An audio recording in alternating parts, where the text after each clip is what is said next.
नमस्ते दोस्तों, स्वागत है आपका कहानी के दूसरे भाग में। मामा जी इस बात से थोड़ा परेशान हुए और बोले, अब क्या करें भैया, अब आगे कैसे होगा? थोड़ा समय दो, अभी बताते हैं क्या करना है और क्या होगा। उन्होंने खुद पर विश्वास रखते हुए मामा जी से कहा और वार्ड के दरवाजे पर ही बैठ गए। आने जाने वाले उन्हें देख रहे थे। फिर एक नर्स आई और उन्होंने उनके बाहर बैठने पर कारण पूछा। उन्होंने बिना झिझक के जवाब दिया, अंदर साहब बैठे हैं ना, और हम नौकर आदमी उनके बराबर बैठे अच्छा नहीं लगता। नर्स ने उन्हें वैसे ही रहने दिया और दोबारा नहीं टोका। थोड़ी देर तक उन्होंने अपना कुछ धीरे धीरे मंत्र जाप किया और फिर वहीं बैठे रहे। मामा जी ने उनके पास जाकर पूछा, भैया क्या हुआ, कुछ हल नजर आया? भैया ये शक्ति बहुत विकट है। 12:30 बजे तक अगर ये लड़का बच गया तो फिर ये नहीं मरेगा अपने बुढ़ापे तक। अभी इस शक्ति से हम टक्कर नहीं ले सकते। ये इसका वक्त चल रहा है जिसमें ये बहुत ज़्यादा ताकतवर है। ये हमको अंदर घुसने नहीं दे रहा है। हम भी इसे बाहर नहीं निकलने देंगे। हम भी यही डेरा जमाए रहेंगे, देखते हैं कितना खेल दिखाता है। इतना कहकर वह फिर से अपने किसी मंत्र को शांति से पढ़ने लगे और मामा जी वहाँ जाकर वापस बैठ गए। 10 बज रहे थे। अब सबको इंतज़ार था तो सिर्फ 12:30 बजे तक के समय कटने का। सब अपने तरीके से भगवान से प्रार्थना कर रहे थे और मन्नी चाचा बाहर वैसे ही बैठे थे। कभी अपने थैले से कुछ निकाल कर मंत्र पढ़ते तो कभी कोई वस्तु मंत्र पढ़कर अंदर वार्ड में फेंक देते। बेचैनी और बेबसी की वजह से वो 2-2.5 घंटे किसी 2.5 दशक देर से लग रहे थे। दादाजी को डॉक्टरों पर यकीन था और मामा जी को मन्नी चाचा पर, क्योंकि मामा जी ये बात मान चुके थे कि जब डॉक्टर भी परेशान हो जाएं और सारी रिपोर्ट भी नॉर्मल हो तो तंत्र मंत्र का सहारा भी बहुत बड़ा योगदान देता है। बाहर बैठे हुए मन्नी चाचा की बेचैनी देखी जा सकती थी। कोई भी ज्ञाता ये देखकर जान सकता था कि वहाँ बैठे आदमी की बेचैनी किसी आम इंसान की बेचैनी से अलग थी। ये बात वहाँ काम करने वाली एक दक्षिण भारतीय नर्स जान गई। वो वार्ड में जाते वक्त मन्नी चाचा से बोली, अंकल तुम यहाँ तंत्र मंत्र कर रहे हो ना, हमें सब पता है। बेटा आप जान गई हो तो दोबारा यहाँ मत आना, क्योंकि कुछ शक्तियाँ अनजान को माफ़ कर देती हैं लेकिन जानकार के लिए खतरा बढ़ जाता है। मन्नी चाचा ने आराम से नर्स को समझाते हुए सच्चाई से अवगत कराया। वो नर्स ये बात सुनकर डर गई और दोबारा उस जगह दिखाई नहीं पड़ी। मामा जी और मन्नी चाचा पर मानसिक दबाव बनता जा रहा था। एक चूक या एक लापरवाही होती तो दो दो जाने जाती, एक जो पहले से गिरफ्त में थी और दूसरी जो उससे टक्कर ले रही थी। किसी तरह से तो 12 बजे तब तक का समय कट चुका था। मौसी जी और मौसा जी भी खाना लेकर अस्पताल आ चुके थे, लेकिन अब जैसे जैसे उसका प्रबल समय खत्म हो रहा था उस शक्ति ने अपना खेल दिखाना शुरू कर दिया था। भैया की सांसें ऊपर नीचे होने लगी, आंखें पलट गई। उनकी खुली आंखों में सिर्फ सफ़ेदी नजर आ रही थी। आंखों की पुतली भी दिखाई नहीं दे रही थी। हाथ पैर झटक के खाने लगे थे। डॉक्टर को बुलाया गया। जल्दी से जल्दी 3-4 डॉक्टर और प्रोफेसर अंदर आ गए। बाकी सबको बाहर कर दिया। डॉक्टर अपनी पूरी कोशिश करने लगे थे और उधर मन्नी चाचा कोई कसर नहीं छोड़ रहे थे। उनके मंत्रोच्चारण लगातार चल रहे थे। मौसी जी का रो रो कर बुरा हाल हो चुका था। डॉक्टरों ने भैया के हाथ पैर पकड़े हुए थे और एक डॉक्टर उनके सीने को लगातार दबा रहा था, अपना पूरा जोर लगाकर। तभी अचानक अंदर से भैया की चिल्लाने की आवाज़ आई, मम्मी मम्मी।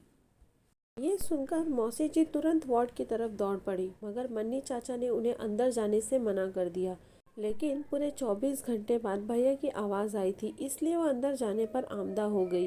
मन्नी चाचा ने मामा जी से कहकर उन्हें वहीं रोक दिए और समझाया कि अगर ये अंदर चली गई फिर ये लड़का तो बच जाएगा, मगर हम इनको नहीं बचा पाएंगे, क्योंकि अंदर से जो आवाज़ आ रही है वो एक छलावा है, किसी और को अपना शिकार बनाने के लिए तुम्हारे परिवार से। तुम्हारा लड़का तो अभी भी बेहोश है। मन्नी चाचा के लिए ये परीक्षा की घड़ी थी। दूसरी तरफ डॉक्टरों को इस बात से थोड़ी सी आशा नजर आई। वे अपनी पूरी कोशिश कर रहे थे। उन्हें पता लगा कि अगर ये लड़का घर वालों को बुला रहा है तो ये ठीक होने की कगार पर है और इसे कोई भी मानसिक चोट भी नहीं है। थोड़ी देर तक उनका ये सारा ट्रीटमेंट चलता रहा। उसके बाद भैया को ऑक्सीजन लगाकर बेहोशी में ही छोड़कर सारे डॉक्टर बाहर आ गए। दादाजी से कहा कि विजय ने अपनी याददाश्त खोई नहीं है। इसका मतलब है कि अब दोबारा होश आने तक ये शायद ठीक हो जाएगा। फिलहाल जो इतनी देर सोता है उसे सोने दे, बिल्कुल भी डिस्टर्ब ना होने दे। दादाजी ने डॉक्टर का धन्यवाद किया। समय अब 12:25 हुए थे। अभी 5 मिनट तक मन्नी चाचा की परीक्षा और बाकी थी।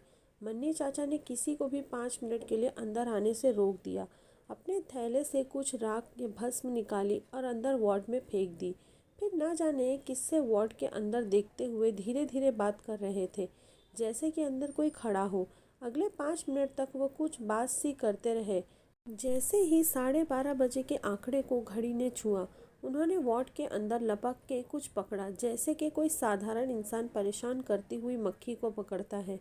उसके बाद अपने थैले से कुछ मैले धागे जैसा निकालकर मंत्र पढ़ते हुए अपने हाथ पर बांध लिया और मामा जी से सबको अंदर ले जाने को कहा और खुद बाहर चले गए और कह दिया कि कोई भी मेरे पीछे ना आए, खासकर इस खानदान का। उन्होंने दादाजी की तरफ इशारा करते हुए कहा। उनके ये बात सुनने के बाद सब सीधा वार्ड की तरफ दौड़ पड़े, अपने बेसुध बेटे को देखने के लिए। सब बैठे सिर्फ भैया के होश में आने का इंतजार कर रहे थे। वहां से निकलने के बाद मन्नी चाचा दोबारा लौटकर अस्पताल नहीं आए, मगर उन्होंने एक वार्ड के कर्मचारी से खबर भिजवा दी कि वो बाद में आकर मामा जी से मिलेंगे। शाम तक भैया को होश आ गया और वो एकदम नॉर्मल हो गए, बस थोड़ी सी कमजोरी बता रहे थे। सबको पहचाना भी, खाना भी खाया। जब सबने उनसे पूछा कि उनकी हालत कैसे हुई, उन्हें क्या हो गया था, तो वो सिर्फ इतना ही कहते कि मैं साइकिल से गिर गया था। इसके बाद उन्हें कुछ याद नहीं। फिर वो घर जाने की जिद करने लगे। शाम तक डॉक्टरों ने कुछ नहीं कहा, मगर प्रोफेसर ने घर जाने की इजाज़त दे दी और कहा कि थोड़ी भी परेशानी लगे तो इसे तुरंत हॉस्पिटल ले आएं, वरना सिर्फ नियमित चेकअप के लिए 5 दिन तक ले आएं। वैसा ही किया गया और भैया 1 हफ्ते के अंदर ही एकदम ठीक हो गए। उधर जब मामा जी मन्नी चाचा के पास पहुंचे तो उन्होंने सारी बातें मामा जी से बताई, जो इस प्रकार थी। मेडिकल के मैदान में एक बरगद का पेड़ है, यही कोई 250 साल पुराना। जब ये दोनों भाई सुबह खेलने गए थे तो ये उसके नीचे बैठकर भी खेल रहे थे। जो उस बरगद के पास वाली शक्ति को ये पसंद नहीं आया और ये छोटा लड़का उसकी चपेट में आ गया। वैसे तो शक्ति चाहती थी कि दोनों को वहीं पर ख़त्म कर दे, मगर दोनों बच्चे हैं इसलिए उन्हें सिर्फ परेशान किया। इतना ही नहीं, वो जिंदगी भर के लिए इसे परेशान करना चाहती थी। उसका असर होता तो ये अपने बुढ़ापे तक या फिर पूरी जिंदगी उसी हाल में बेसुध पड़ा रहता, जिंदा लाश की तरह। मामा जी पहले अचरज से सुनते रहे, फिर एक प्रश्न किया, तो फिर मन्नी भैया इसे काबू कैसे किया? उन्होंने इसका भी उत्तर दिया। ये शक्ति सब जगह पर घूमती है आज़ाद होकर, कोई इसे यहाँ से हटा नहीं सकता था और न ही इसे पकड़ सकता था। पहले हमने उस वार्ड को बांध दिया जिससे वो बाहर ना आ सकी। फिर हमने उस शक्ति को एक धमकी दी कि अगर उसने इस बच्चे को नहीं छोड़ा तो फिर उसे इस पेड़ पर बांध देंगे। हमेशा रहना पड़ता उसे कैदी की तरह, इसलिए उसने अपनी आज़ादी के लिए विजय को छोड़ दिया। मामा जी ने अगला सवाल पेश कर दिया, भैया वो शक्ति आखिर थी कौन सी? इस सवाल पर मन्नी चाचा मौन रह गए और मामा जी से बार बार प्रश्न करने पर भी सिर्फ इतना ही कहा कि आम इंसान के लिए उसका नाम लेना ठीक नहीं है। उसने मुझसे वचन लिया है कि मैं उसका अस्तित्व किसी को ना बताऊं। यह सुनकर मामा जी का गला सुर्ख हो गया और उन्होंने आगे कोई प्रश्न नहीं किया, बस थोड़ी देर वहां रुके और वापस घर चले आए। तो दोस्तों, ये कहानी यहाँ ख़त्म होती है। इसी तरह और भी कहानियाँ सुनते रहने के लिए चैनल को लाइक करें, शेयर करें और सब्सक्राइब करें। धन्यवाद।